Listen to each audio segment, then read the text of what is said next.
Tourism is just about visits, attraction, and experiences. But beyond that, it actually holds enormous potential, real potential to drive economic growth, create jobs, and also support local business, and maybe to a large extent shape national development. Really, and we've seen several countries do it. I mentioned Rwanda early on that they've been able to do that, and today it's doing amazing in terms of their economic growth and all of that.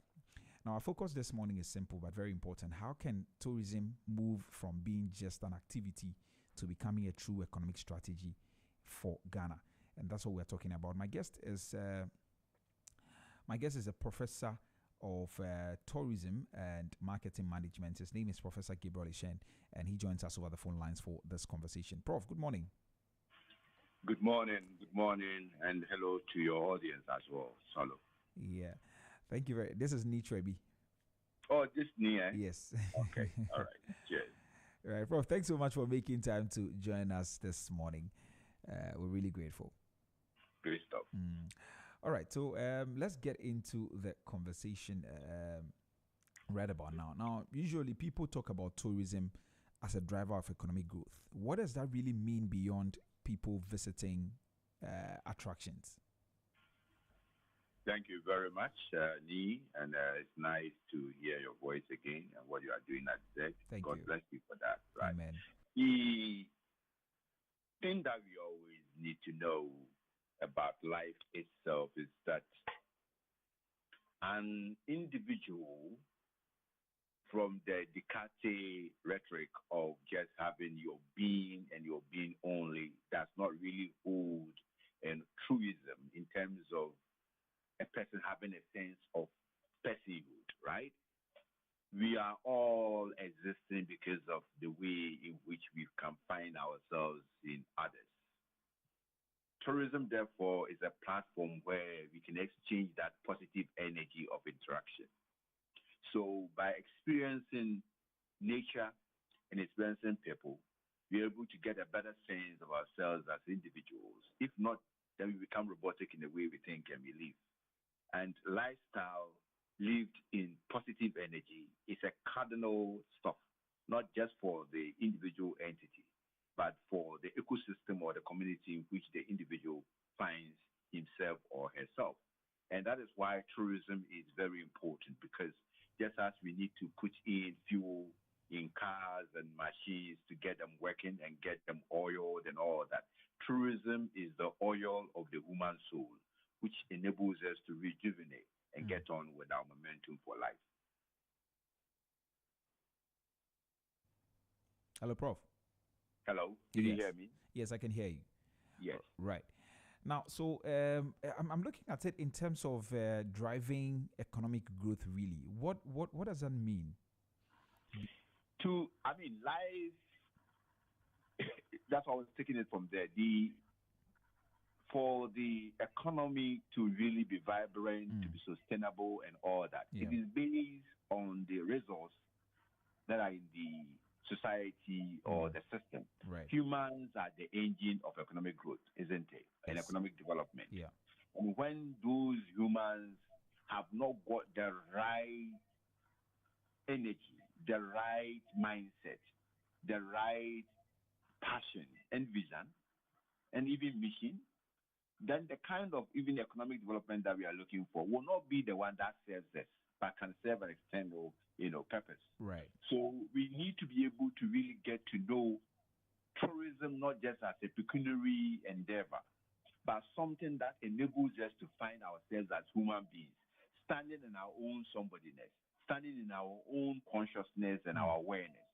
And by doing that, we engage tourism as part of the emancipatory effort of Africa. The economics aspect of it then becomes, rooted in our vision for our emancipation. Right. And later on, I'll build on that. Because we need to decolonize what economics is. If not, we'll be Eurocentric in the way we think about economics. It's not, that's why we are here as a country and as people on the African continent. We like to swallow things like hook and sinker from Eurocentric perspectives, and we don't even sometimes know why we are brought up into systems. And then with us being caged in it, we don't really get to that. Listen, tourism can contribute to economic development when we know what kind of economic development we are looking for. And I'll build on that later. Prof, just go ahead. I'm interested in that. I'm going to talk about. I mean, we're going to talk about quite a number of things, but you can build on that particular Thank point. you. I'm very much interested. So here is the case. We are now in the ambit of capitalism. All right. Yeah. And capitalism really pays more for those who have got the means of production, those who have got the money to push things. All right. Yeah. So if we just continue to be the vassals, just showing our castles and all that, without the people really understanding the symbolism of even the castle for us. Do you know that in the psyches of Africans, and especially Ghanaians to start with, the castles are like appurtenances. They don't really become part of our thinking. As if they are just there, they don't mind. But then the castles are great symbols of where we have come as a people and how the shadows of the transatlantic slave trade and colonialism has contributed to cast shadows on the way in which we should think. So tourism now enables us to get to know that, look, when we go to the castle, it's about understanding the fact that once upon a time, Africans did 400 years of free labor for the development of other people. Africans went through dictionless, and horrendous pain. I call it the dictionless because you cannot even put, an adjective to it. And that's why also one big problem is that we talk about the transatlantic slave trade, for example, without even decolonizing the term, to really help us. Some people call it maafa, from Swahili, but we who have got the almost 29 out of the 40 slavery, we don't even have a word that actually stands exactly for what the slave trade is about. And that also tells on us, the consumption of terms and words and all that on a face value that don't really speak to the root of it. Yeah. We need to know the kind of economic development that we want. We cannot continue with the productivist paradigm, which has got to do with the oil and the gold and the diamonds and the aluminium and the lithium, yada, yada, in the soil, and the kind of things that are also on top of the soil, like the rubber, like the cashew, like the cocoa. All these productivist mindset is what the Gettysburg structure was about. Time has come in the knowledge that we have now for us to move towards the knowledge economy and the service economy, where tourism then must be positioned as the new good. Why? Because then we can consume tourism not only for the benefit of the money only, but also by the renewal of the mind of the African, for the African to get to know, in the words of Kwame Nkrumah, we being capable of managing our own affairs. That is why I said that tourism has got a unique position in our economic development to help us to be able to find ourselves, that new African personality, and for us to be able to really enjoy this new platform of economic development, which is not subservient to the bigger pushes of money.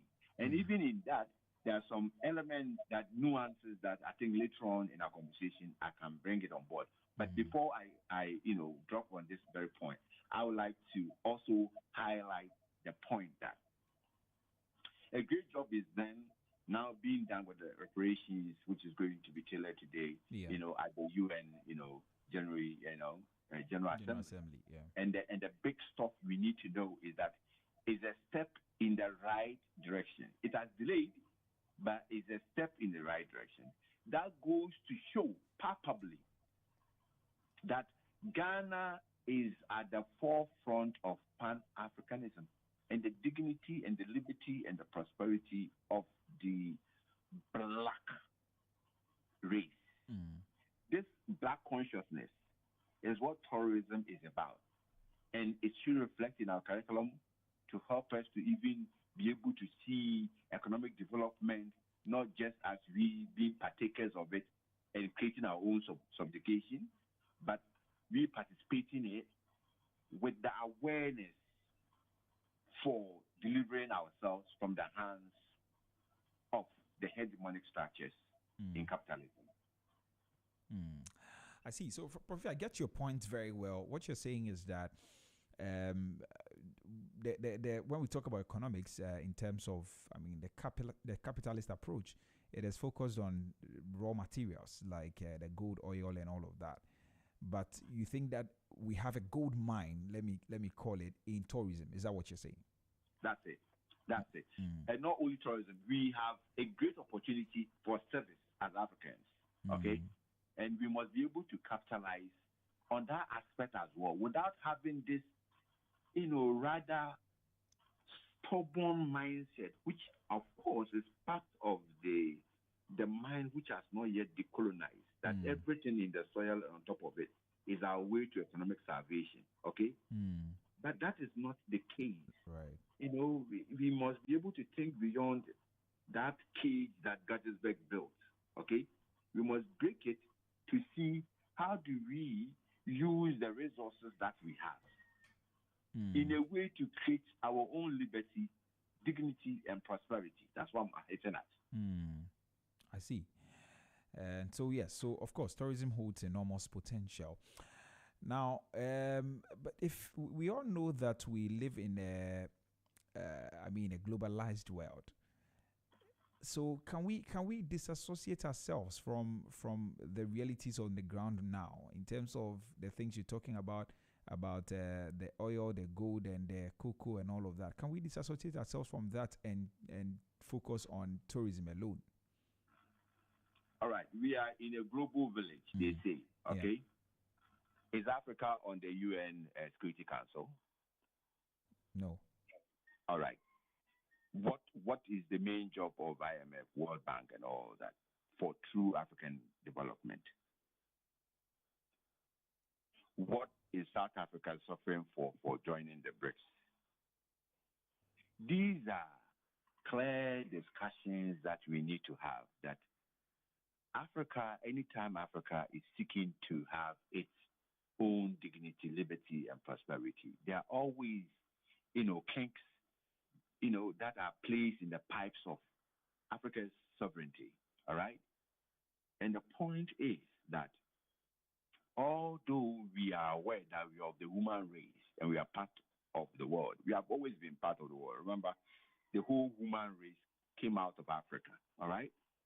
The whole human race came out of Africa. This is scientific. It's not somebody sitting and just imagining stuff. It has been proven, documented. You can easily get that from UNESCO document. They've done a good job on that, showing that we all came out. The Homo sapiens actually all dispersed from Africa. Now, the point is, with our civilizations in Egypt and 2 times civilizing Europe, all of that is part of our consciousness that we have not been people who have been backward and savages and always being the hewers, of wood and drawers of water for any civilization. Okay, we need to have that consciousness back in our minds to know that we cannot just produce cocoa all these years and then benefit just excruciatingly, just a slice of percentage that don't really, elevate us economically. How can we continue in an economic system where we seem to give more free lunch to people and then go there with a cup of penury? That is the point that I want to make. Right. We cannot meet the world, feed the world, and then we being called poor when our land is the one sustaining the world. The world, right.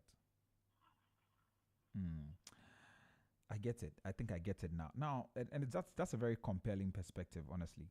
Very compelling perspective. Now, but let's stay on tourism for some time. Okay. Now, I want to know why do you think tourism historically has been overlooked as a serious economic strategy in Africa?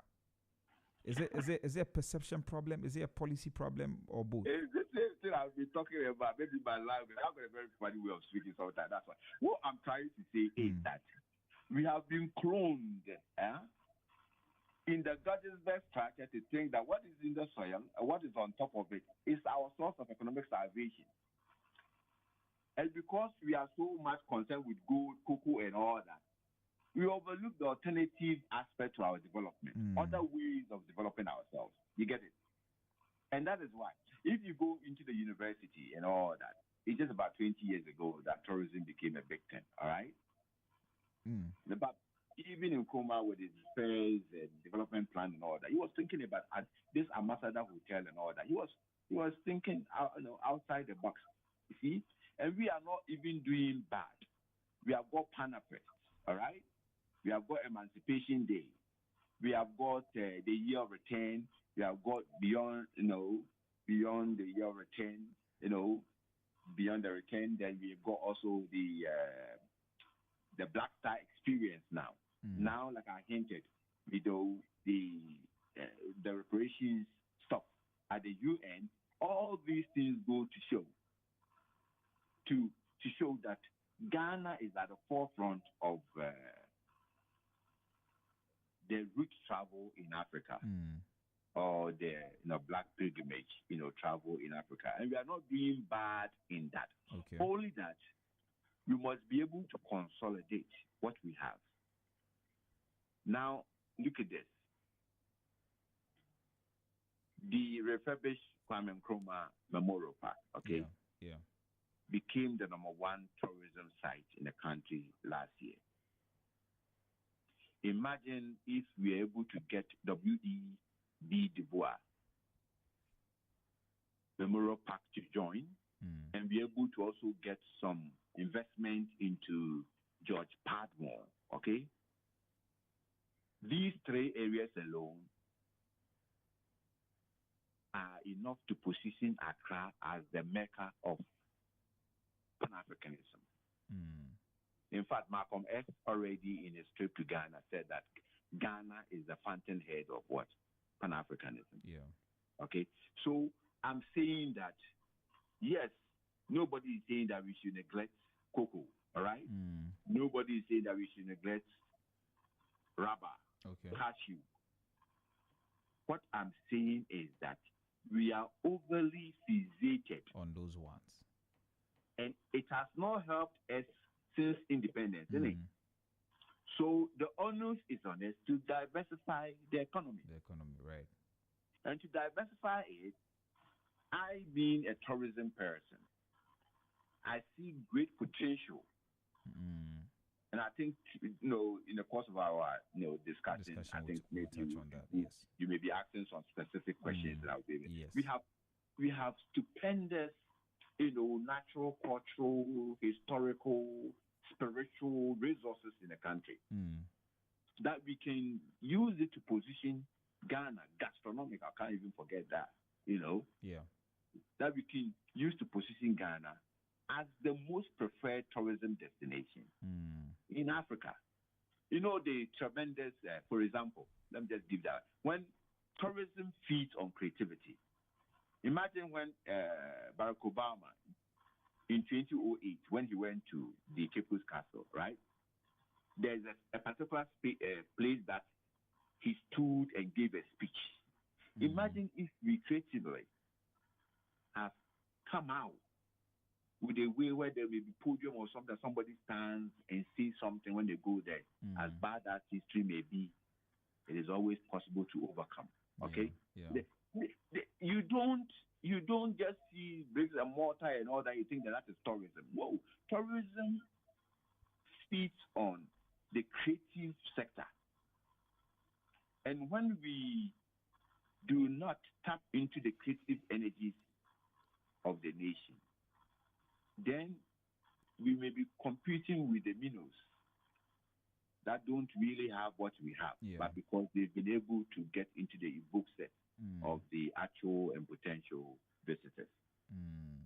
All right. Okay.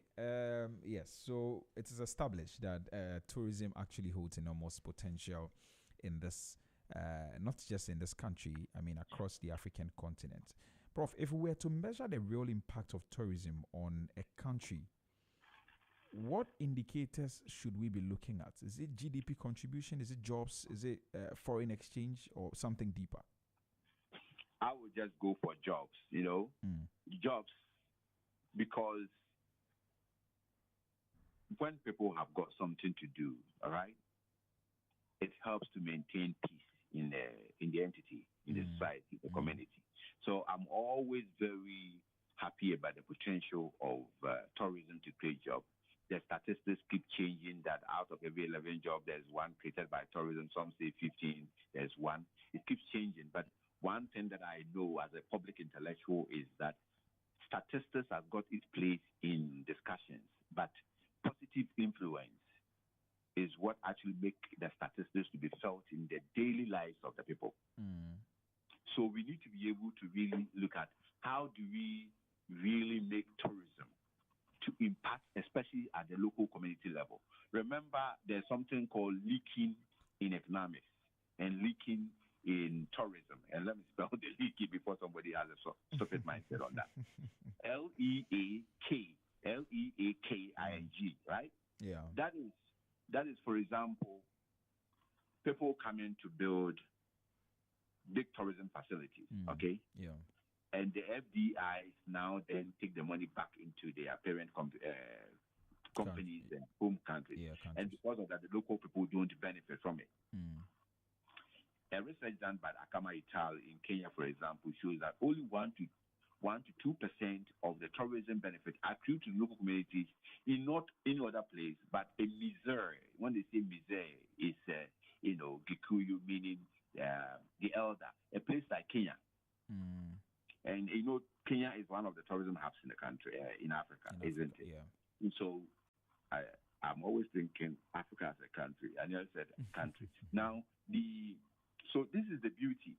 If Kenya, of all places, could only get 1 to 2% of the tourism benefit, then you can see the role of how hypercapital, okay, can create a semblance of a huge tourism gain, whilst those who are supposed to really benefit, really don't get much of it. Yeah. We need more FDIs, though, all right? Nobody is saying that FDIs shouldn't come. In fact, it is my greatest wish that we could attract the right people to come and invest. I mean, Dubai is Dubai not because of oil, but because of tourism. You get it? Yeah. So I sincerely believe that the right tourism must be developed. We need the right FDIs. The good news is that most of the tourism and hospitality facilities in Ghana are owned by the locals. So we have more of the money staying in the country, all right? Yeah. We, however, need to give them the right training so that the service quality can improve. And when we're able to improve the service quality, then we can attract more tourists domestically and internationally. Okay. Right. Now, Prof, you also spoke about the fact that we have, incredible cultural, historical, and I think you even mentioned spiritual as natural assets. When we compare ourselves to other African countries, do you think we are fully leveraging what we have? No, we haven't. But the thing is that I am a stubborn optimist, okay? And anytime I look at what the government, both MPP, NDC, all of them are doing for tourism, we must move away from the Afro-pessimistic narratives of bashing each other and trying to find fault here and there, all right? What we need to do is always to see how we can create this energy, you see? And that is why I'm saying that the Black Star experience, for example, by the current government, NDC, is a government or an umbrella, initiative, which I think has a great potential to build on what has been done through the decades, to be able to position Ghana as the most preferred tourism destination for the country.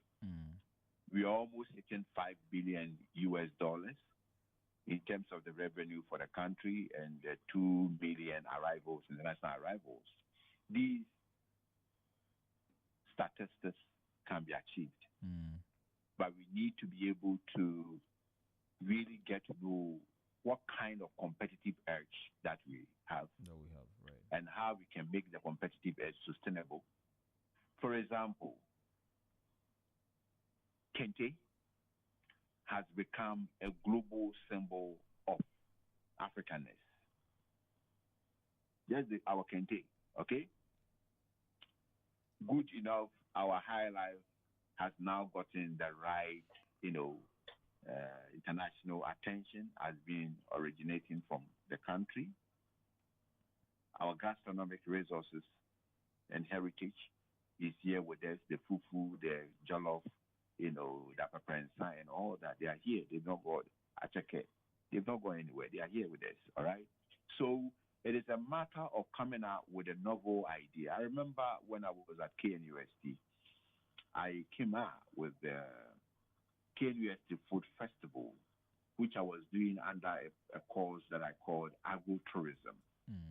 And with agro-tourism, it was more about tourism that is based on going to the farm, all right? Yeah. And I was looking at how the culinary benefit, people can get to know the local food that we have, because I was also co-teaching at the food science department, and together with the dean at the time, Professor Ibok, we were able to fix 14th of February every year as the KNUST Food Festival, where the food science department come with the scientific aspect of the food, whilst the tourism students come more with the cultural aspect. And now they do it every year. I think it's almost running for a decade now in KNUST. So that is the kind of stuff that I'm looking at. How do we combine departments, okay? And not the mindset of tableism. This is my table, this is your table. When we do all that tableism, we will not be able to gain the synergy that we need. We must be able to look at the creative arts sector, the hospitality sector, the core tourism sector, and see how we can create products that are difficult to be imitated around the world. You see, when you go to, there's this German borrowed word called Zgets. And with this Zgets, we talk about the spirit of the place. What is the spirit of the place? What is that unique thing about Ghana when you come? It goes beyond just the aquaba, the hospitality, and all that. It is the very soul of the Ghanaian. And that thing cannot just be replicated, for the sake of it. There's something very unique about it. And that Ghanaian somebodyness is what the tourism and hospitality and creative arts must find a way of projecting it. And by we getting even the economic benefits from it, because we are consciously embedded within that, it increases our self-esteem, it increases our dignity, and above all, it lifts us higher even in spirituality. Right. Now, so some of the challenges that you've mentioned, I mean, I didn't hear you talk about the issue around, say, marketing and maybe awareness. Or are they not challenges that we have to deal with? Yeah, I was thinking we'll come specifically to, because we need to look at the questions as you are doing, from the broad ones and the specific ones. Okay. Yeah. So I would love it also, if you want the specific answers, to go with the specific questions, like then hammer on it. Okay. Yeah. Because I need to also give the broader view. The broader view, right? Yeah, we are not limited to the micro, stuff. Definitely. Now, for example, Ghana is marketed as as what? You in your mind, when they say Ghana, what comes to your mind? Ghana is very hospitable. Yeah, but what is country. the monitor? What's the stuff like? How has Ghana been marketed? If they say Ghana, what has come to your mind? How do you think Ghana has been marketed by the tourism authority or the Ministry of Tourism? Well, I think largely it would do. I mean, it would have to do with the The fact that we So, have. so I just put you on the spot a bit, all right? Yeah. So that means we can have. I'm supposed to be asking questions, right? Don't worry. That's the lecturing side of me. Right. The thing is that we say that we are center of the world, all right? Yeah. But before that, there was the Ghana, the gateway to what? Africa, yeah. You heard that one? Yeah, Ghana, I heard that. the gateway Yes. to Africa. Okay. Yes. So, in the minds of people, you hear people say, oh, Ghana, the gateway to Africa. Ghana, the center of the world, all right? So now it's just on this your platform. I'm going to give a very nuanced, distinction between the two. Okay. One, Ghana being the center of the world should be the bigger marketing approach. Okay, where Africans are the root of all the races of the world. All right. So when we say Ghana, the center of the world, it goes beyond the geography of the meridian or whatever rubbish. All right. Sure. It is not about that. It is about the consciousness that Africa is the home to all the human race. Right. Okay? And Ghana is the center of this dispersion. So come home. So that one is to the Europeans, to the Asians, to the yada yada. All right? Everybody included coming home. That should be the understanding of what we mean by center of the world. Got nothing to do with the geography of whatever they say. No, if you do that, you shoot yourself in the foot. You are not being profound in your marketing, prowess and the practice. Okay? So, Ghana, the center of the world, means that we are seeing Nara. We see African walkway. One see Ghana is the navel. Ghana is the navel. Ghana is the home. Okay? Then now, when it comes to the gateway to Africa, it means Ghana is the portal of the Africans, in the diaspora, both the old diaspora and the new diaspora. You get it? That one carries a peculiar historical and cultural antecedent tied around the level of the black consciousness and the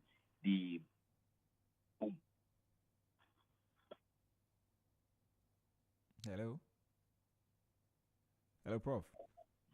I hope you are following. Yes, I'm and following. Your audience. Yes. What I'm saying is that Ghana being the portal, the gateway, means that Ghana is home, Akwaba. Okay? So that Akwaba becomes more relevant to the Africans and Americans. Africans in the Americas and Europe and Asia coming home. Yeah. Okay? So we need to be able to be subtle about the marketing and nuanced about it. How so? About our target markets and how we're able to attract them. You cannot go to the general market. You don't do general mass marketing to attract an African American or even our biggest market, which we have ignored, Brazil. All right? We need to be able to, and one thing is that we must not also do things atomized, separated, and not gaining from the synergy. For example, these operations that we are talking about, okay? Imagine the enormous marketing that could have come with it if we have rallied around the doors of us, in tourism, the ministry, the agencies and all that, and getting into all the other countries and all that, letting them know about this. In as much as we are bringing, and later on, just before I end it, I'm going to talk just about something, the consciousness that I want to talk about.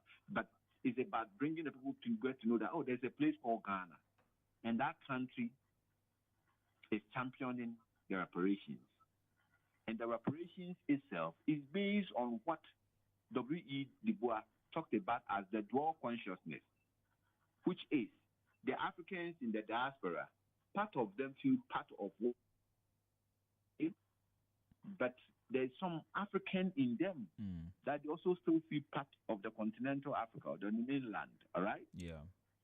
Frank Fanon also talks about the fact that we must let, he took the dual consciousness borrowed from W.E. Du Bois, and now he talks about the fact that the Europeans and the Africans must come to see that our coexistence is very important. So we must talk about world redistribution, or talk about fairness in the global economic system, which is capitalism, where the Europeans give assistance to Africa, all right? And Africa continues to relate with them in the proper economic, activities. But I still even find that still incomplete. The reparations that we are seeking for must be based on even a profound philosophy like the dual healing consciousness.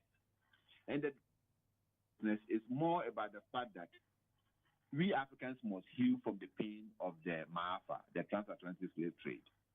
And those Europeans must also heal from that. With that, they will not see reparations as a way of maybe some positions trying to make money. No. And the beautiful thing is that the government has made it clear that it's not only about the monetary gain, but seeking for justice. That helps us all to see our common humanity. And that common humanity is what tourism is about. Because you cannot go to somebody's house and enjoy its resources, the water, the food, and all that, and still look down on the person. Right. So tourism enables us to be able to meet ourselves as human beings. And when we see ourselves as human beings, then the injustices and the understandings and the prejudices, that have existed and contribute and comes into document and policies and programs, and conventions and frameworks and all that, we're able to see the nakedness of them and uproot them so that Africa then can stand in the beauty of her own sunshine. Right. Prof, thank you very much. Our time is almost up, but let me announce the phone lines in case somebody's listening to us and they may want to join the conversation. If you just tune in, this is Business Breakfast on Z101.9 FM, and this morning we're talking about how tourism can actually drive economic growth and national development. My guest is Professor Gabriel Eshun. He's a professor of tourism and marketing management, and he's helping us have this conversation this morning. You are free to send us a WhatsApp if you want to join the conversation. The number to text is 0544321019, 0544321019, or you can also call us on 03039 56641, 03039 and then we'll give you the opportunity to ask your questions or make your comments this morning.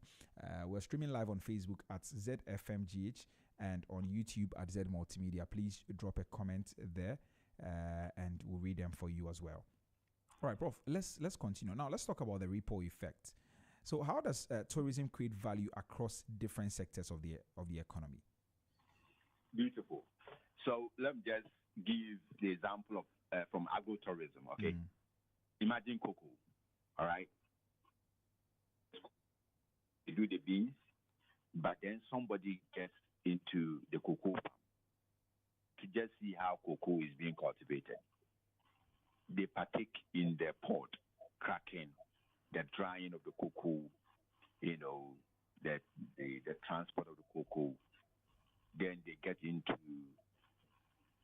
a company where the cocoa is being processed into various products.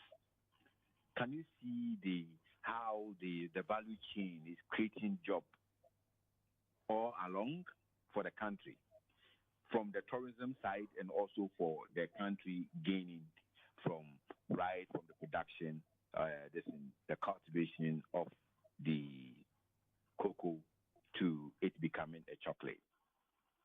This is the beauty of what tourism is about, that it permeates the whole society.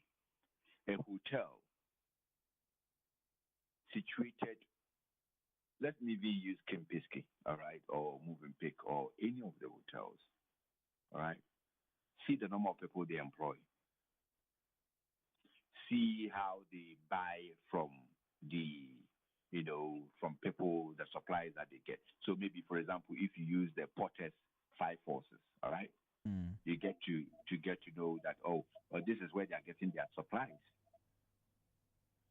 And when they are getting their supplies, the farmer is also benefiting, isn't it? So tourism consumes just like the systems theory. Tourism takes the input, then converts them into the output. The great stuff about tourism is that, like using even the hospitality, the hotel, for example, is that in as much as they are into service, all right, they are also very much consuming the tangibles. So the positive domino effect or the multiplier effect of tourism is great because it feeds on various sectors for it to really make its service to the actual customer.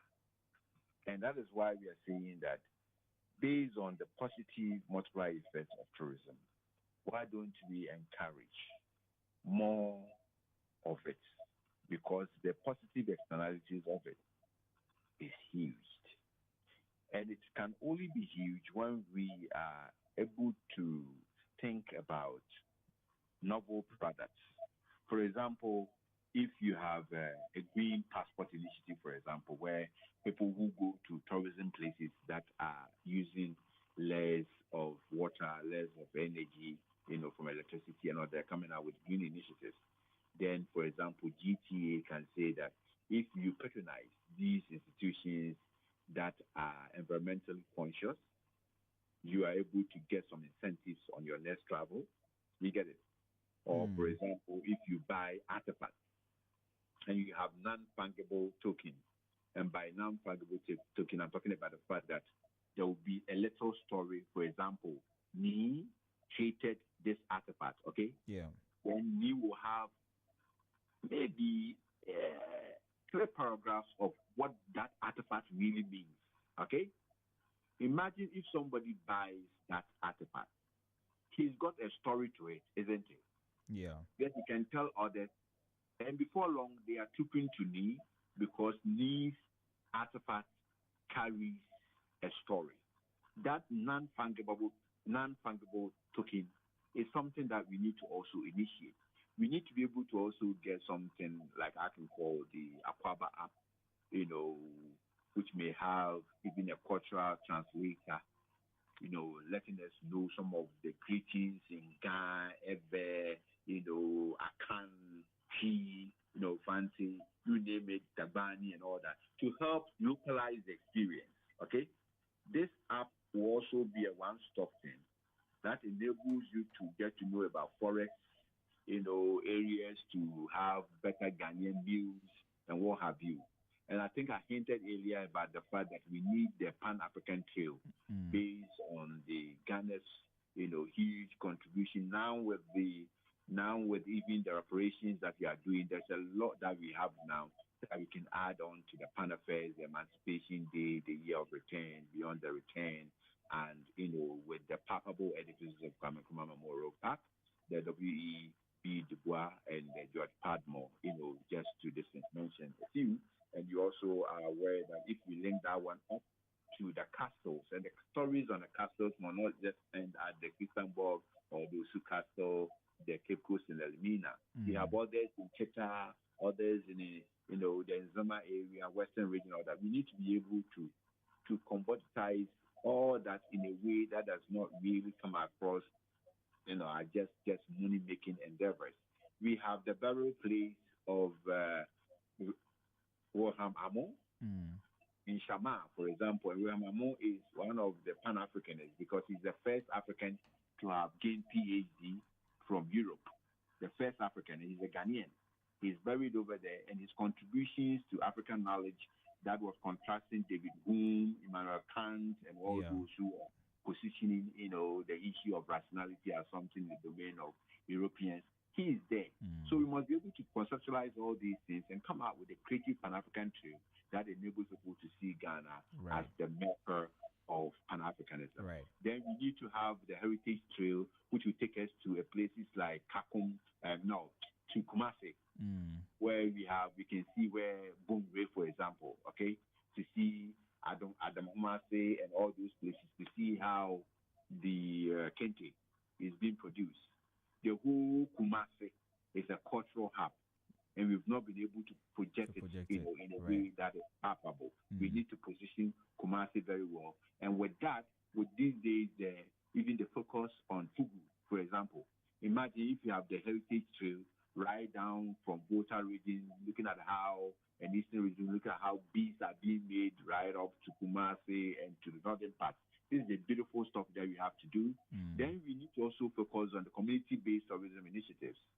That really shows, because the more communities are involved in tourism, the more the country benefits. Yeah. So we should not only seek for tourism development that is only serving the higher income of society, but also to the people who should actually know themselves. The domestic tourism development is really at the bosom of community-based tourism and other tourism initiatives, and we must do that. The last point that I want to raise also is the National Service Excellence Certification. National Service Excellence. Our service must go up a notch higher. You get it? Yeah. And the ministry and GTA and all the agents must come together to really look at how they can come up with a proactive service, strategy to help us to be able to create the Pearl experience. And by the Pearl experience, I mean professionalism, excellence, astuteness, responsiveness, and showing leadership. We need to be able to show that. And when we do that, then in marketing sense, we're able to get into the evoke set of our customers. Because research has shown that when customers are not happy, they go and tell, other 15, 20 people that they are not happy about it. Yeah. And you lose those customers. But when they are happy about it, you don't pay them. They become your marketing, champions. Right. Prof, thank you very much. I think it's been a very good conversation. I'm really glad that you were able to join us, and thanks for sharing your insights with us. Thank you very much, and God bless everybody. Amen. All right, God bless you too.